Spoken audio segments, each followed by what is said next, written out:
boys and girls, I am back out here with another update for the Intrepid, and hopefully, now that I have new batteries for the camera, I can record a bit longer. If you watched the last video, you'll know that I'm only able to get like 12 minutes out of my old battery out here in the shop because it's so well insulated and warm, and the battery just doesn't like the cold. So we're going to see how all these new batteries do out in the cold. Maybe it's not my battery. I'm guessing it's my battery though. So, today I'm going to tackle installing this thing on the bottom here. I got the transmission is bolted to the engine. The flex plate bolts to the torque converter are in as well. Probably do a little bit more like odd cleaning on the engine and stuff as I do this. I'll be lying so that the heater is pointing to my back while I'm on the ground. There's still some cleanup to do over here. This hole is just for a block heater, which I'm not using because I don't use this car in the winter. This thing is actually one of the first vehicles I saw that had one of these cartridge type block heaters. It's here somewhere, I swear. I don't know where it is.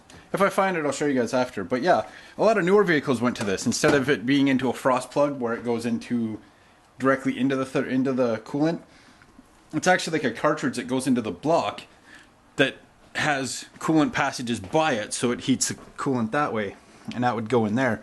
I might rig up some kind of a block plate because there is a single bolt hole there, just to keep crap out of the engine. It doesn't see a lot of gravel. I do live on a gravel road, so when I go down to the highway, it sees it then. It's awkward because I'm holding the camera on the tripod at the moment and talking a lot. I still need to pick up the starter. I need to pick up a new thermostat and a idler pulley, like tensioner idler pulley, whatever you want to call it. So there's those to get before this goes in. Then I still have to paint the exhaust manifolds. I'm just going to paint them high heat black, or maybe high heat white. And then it'll be ready to go in, but I want to run the hosing from the trunk to the front for the washer fluid reservoir. So, but these are all things that are going to happen as I go. So that'll be a definite checking that out too. But yeah, let's hop into this and hopefully get me doing some actual work instead of just talking about what I've been doing.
While I've got you guys here, I'm going to start writing down things I need to pick up.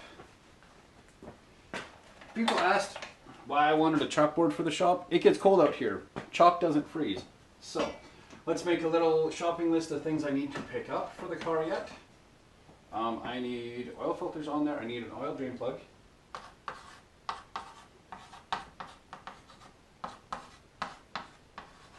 I don't need one, I'm just putting a new one on because. Starter.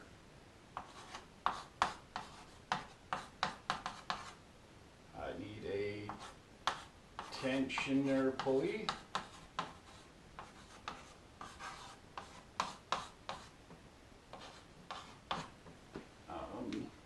Fluids I've got, I need thermostat. I've got the gaskets.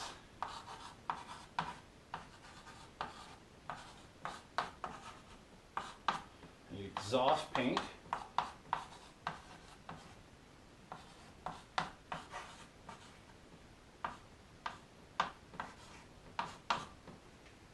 And that's my shopping list. And then all I need is want to change the transmission oil.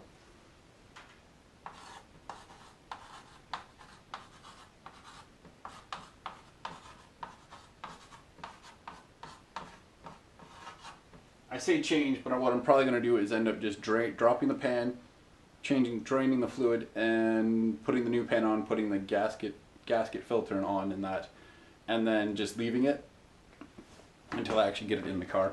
So, but at least this is going to keep me semi-motivated to what I need to get done, so I kind of have an idea. And we'll check, every time I make a video, we'll check back here and I'll cross off stuff I've picked up. And anything else I need to change, anything else that comes up as I go. Yeah, but if you have a cold shop, get a little chalkboard. I think I paid 10 bucks for this, and I think it was like $1.97. I got a box of white, a box of colored. So I got a blue chalk chunk of chalk here. So I need to get a more elegant way to actually hold the chalk yet, but. And I'll probably find a better place to put this because there's going to be some massive, 2021, there's going to be some massive more changes to the shop for organization as well. I plan on making that whole front and then that side benches. So this bench will move over there, that bench will move over there. And that end's going to become, that you can't see because I'm so nice. And then down here is just going to become more storage. Mostly because there is no light, there's no power down there. So when you're going down there to find stuff, I do want to change, swipe around, I do want to change that wall basically straight ahead where that stack base is and where bumper is and everything else right now. There'll be benches there and I want pegboard against that wall, and I'll have that pegboard spaced out so I can actually hang stuff. So then I'll go back to actually having everything kind of over there, and there'll be benches along the bottom, and it'll all be good. I guess I need to install, I'll add that on there, I need to install transponder lines. Let's go back to the blue. Running with this end.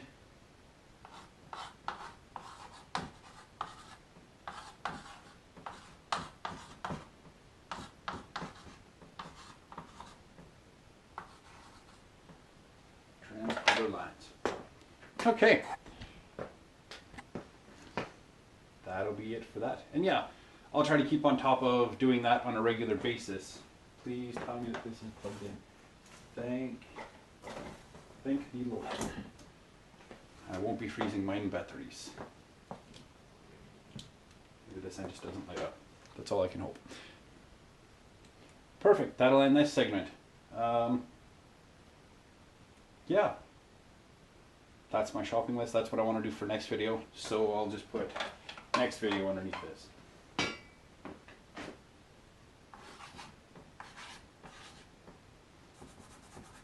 It would help if I knew how to spell next video. Boom. So next video I'll install the trans cooler lines and I'll change the transmission fluid because that won't be too hard. It's just installing those lines that are hanging over there and then they come forward.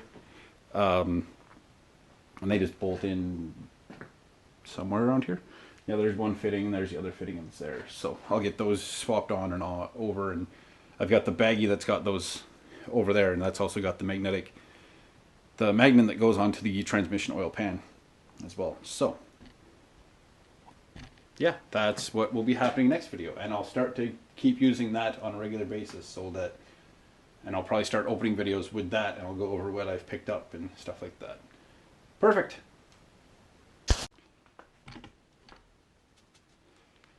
Alright guys, that's going to do it for this episode. As you can see, I got it turned from where it was, so now it's more in line with where it needs to go after. It's a little bit of work before I get it in there. Like I said, I want to do take the measurement so I know exactly how much hose I need. I don't know if I'm going to use hose or like the airline you find on semis and some fittings to get it up to the front and then do hose in the engine bay area, because it'll be more complex in there for where it needs to go. But on the engine, I still need to do the starter. I need to do the thermostat. And then there'll be the exhaust manifolds. I've got gaskets for those to go on. I'm thinking I'm going to get some new hardware because this stuff is looking pretty choice. So I'm going to see how far in it threads and get something that's got a little bit less thread on it so there's less point of breaking because they are aluminum heads. Other than that, it is pretty close. It's basically a few things on there, a bit of wiring cleaning up to do. Like I've got this wire here for the starter, which obviously doesn't need to be this long, but I want to make sure that it's going to be long enough to get to the starter. Then there's some other wiring cleanup on here. Like I'll probably make sure I've got the power cable that goes onto the starter and goes around and all that kind of fun stuff. The rest of the stuff bolts onto from the car, like for the alternator. And there's wiring I got to fix up on this as well so that it's ready to go. I've got it over here for the oil pressure light. It's been heat wrapped so it's protected from the high heat of the exhaust manifold and stuff like that. Just mostly so it doesn't melt, so I don't end up getting a false reading. I do have a gauge that goes inline from here and across and goes over to the turbo, so I do actually have a way of keeping an eye on the oil pressure itself. So this is just kind of like the dummy light. And then probably some other little basic maintenance. I do want to drop the transmission oil pan while it's out of the vehicle, so it's a little bit easier to get to all the bolts, make sure everything's clean as I drop that. Put the gasket back on. Looking at it, previous owner of this transmission has been in here before because there is a ridiculous amount of RTV on there. So I'm hoping I don't come across any stripped out threads on the transmission side, because if so, that's going to suck. Battery core's starter core's over there. I should probably pull my battery out, get it checked out, make sure it's in good shape. A few little odds and ends to do on the engine itself. I'll probably do fresh spark plugs. I might have to take this valve cover off and check, because this one had a lot of oil when I pulled the coils. And I pulled the coils because the first time I pulled it, I don't even have it here anymore, the one coil plug got shattered off. So I was like, well, I'll just pull the coil so I don't have to worry about snagging any of those. Plug survived. It was just the coil itself actually got ripped right off. So there's that to do. There's some other little cleaning up I want to do. Make sure all the wiring is, like this wire goes to this side, so I want to make sure that it is attached down here or something, and so it goes this way so it's held out of the way and all that kind of stuff. Just make it, clean it up so when it comes time when I'm pulling stuff apart again, it's less hassle. I could do the belt, but that would require putting on the power steering pump, and the power steering pump I'm going to do after I've done the oil cooler lines, just so that they're out of, so it's out of the way so I can access that stuff easier. I've bought a new power fist wrench from Princess Auto. This is going to get cut down and then rounded up because its whole job is going to be simply just for my fittings for the oil cooler line. So that's a specialty tool. Just a 1-inch, it just needs to be a specific length, and I didn't want a stubby because then I wouldn't know if I had enough throw on it to tighten stuff. So other than that, probably next time I will drop the transmit. Let's turn you back to me. Other than that, transmission pan will probably be the next thing. I've got a new transmission pan over here with a sensor installed. Move all this stuff, that stuff. I've got new, they're not new, but old pan here that's been modified, so it's got a sensor. I'm going to make sure this is on there nice and tight.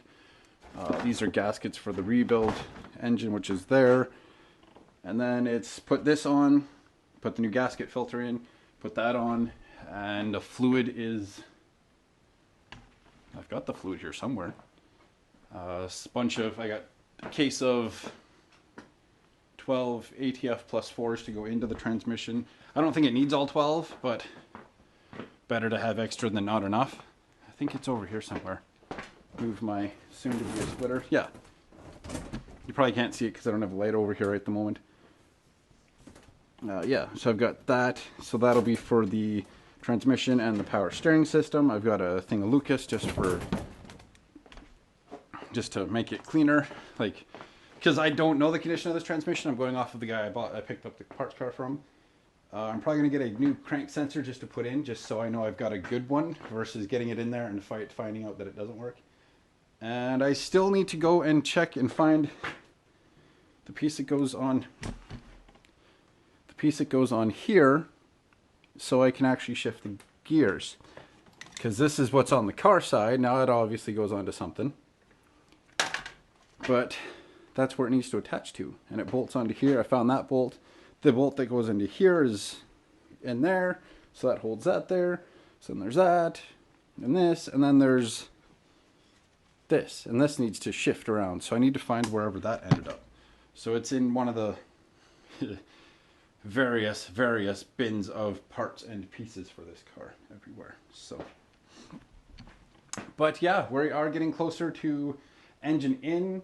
I think I'm going to focus on getting like the other stuff done, like the washer fluid stuff taken care of this next little while, like this next month. I definitely want to track the transmission now that I've got good batteries. This one did die on me, but I hadn't charged it since I picked it up, and I only gave it this one like another quick 15-minute charge to bring it back so you get the rest of what I wanted to film today.